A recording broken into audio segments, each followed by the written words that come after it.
എടാ നീ ആ ന്യൂസ് അറിഞ്ഞോ?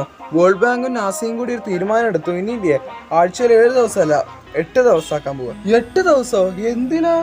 ആകെ 7 ദിവസം തന്നെ തുറയ്ക്കാൻ നമുക്ക് സമയമില്ല. അപ്പോഴാ അടുത്തത്. അല്ല, പുതിയ ദിവസത്തിന്റെ പേരെന്താ? അതോ നെബുല ഡേ. നെബുല? അതിന്റെ അർത്ഥം എന്താ? അത് സ്പേസിലുള്ള എന്തിനെയോ റിലേറ്റ് ചെയ്ത് കൊടുത്ത പേരാണ്. അത് വരാൻ പോണത് ശനിയാഴ്ചയുടെയും ഞായറാഴ്ചയുടെയും ഇടയില. എന്താ നീ പറയുന്നത്? ശനി കഴിഞ്ഞ ഉടനെ നെബുല? അപ്പൊ നമുക്ക് 3 ദിവസം അടുപ്പിച്ച് ലീവ് കിട്ടുന്നാണ് നീ പറയുന്നേ? ഓ, അത് പൊളിച്ച്. പിന്നെ Saturday party, nebula day rest, Sunday cinema. നമ്മുടെ ലൈഫ് സെറ്റ് ആയടാ. എന്താണ് അവിടെ ഒരു സെലിബ്രേഷൻ? കുട്ടാട്ട കാര്യമാണല്ലേ, ഇനി മുതൽ നമുക്ക് നെബുല ഡേ ഉണ്ട്. 3 ദിവസം അടുപ്പിച്ച് ലീവ് കിട്ടും.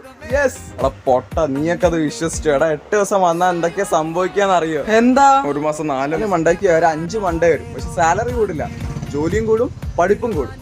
പിന്നെ നിങ്ങൾക്ക് ഇപ്പോൾ 6 സബ്ജക്ട്സിന് പകരം പുതിയൊരു നെബുല സ്പെഷ്യൽ സയൻസ് എന്ന പുതിയൊരു പുസ്തകം കൂടി പ്രിൻസിപ്പൾ നിങ്ങളുടെ തലയിൽ എടുത്തു വെക്കും. അയ്യോ, അത് ഞാൻ ആലോചിച്ചില്ല രാജു, ഇത് വേണ്ടായിരുന്നു. എടാ അത് പോട്ടെ, വേറൊരു സീനുണ്ട്. ഇപ്പൊ എന്റെ ബർത്ത്ഡേ നെബുല ഡേന്റെ അന്നാണ് വരുന്നെങ്കിലേ അന്ന് ഞാൻ ആർക്ക് ട്രീറ്റ് എടുക്കും?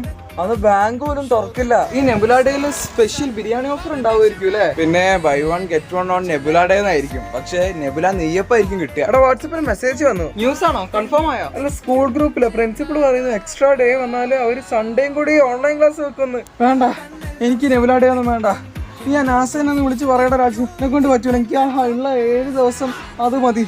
അയ്യോ, ഞാൻ ഇപ്പൊ തന്നെ നെബുല ഗോ ബാക്ക് എന്ന് #ഇടട്ടെ.